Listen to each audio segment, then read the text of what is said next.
TV po. May itatanong lang po ako tungkol sa Bagyong Tino. Una, ano ang iyong pangalan, edad at taga saan? Ang pangalan ko is Leo Rites.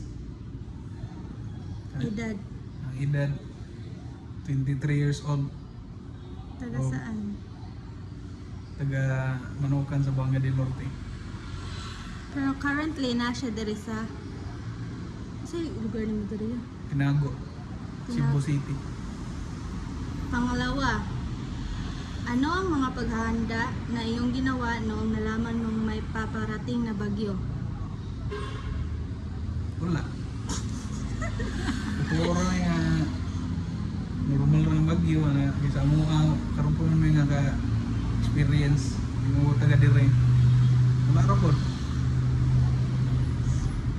Pangatlo, noong nananalasa ang Bagyong Tino, ano ang pangyayari na iyong naranasan? Katong sukid ulan, hangin, baha, then kaugma, run out, then dito na may napasmo, man may gahanda gahapon.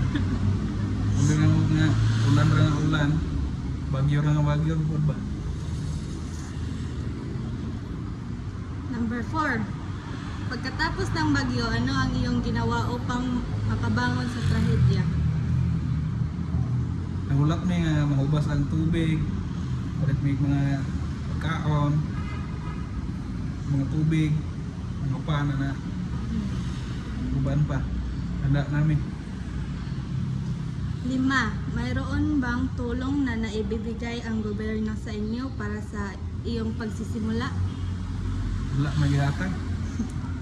Daghan nakita na ako sa anong tudapita na yung mga relief goods na wala man manghatag.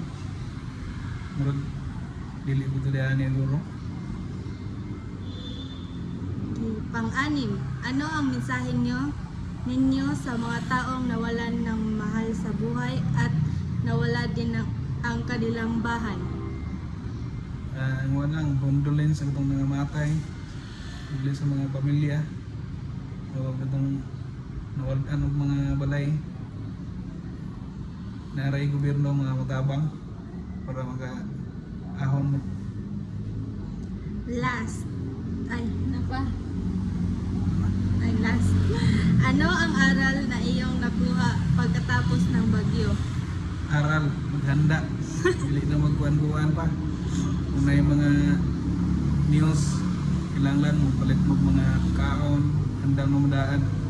Kaya dito sa Amuagod, kung magbagyo, murag ulan ra gyud nga normal bitaw. Dili kay magbaha na magbaha gani pero pagka ubas ra dayon. Lahi nga dadani sa city. Kaya yung baha bagay nga mga ubas, burn out tanan, wala yung maligya, sarado tanang mga stores, mga anak. Ganda yun. Salamat sa iyong pag-participate. That's all.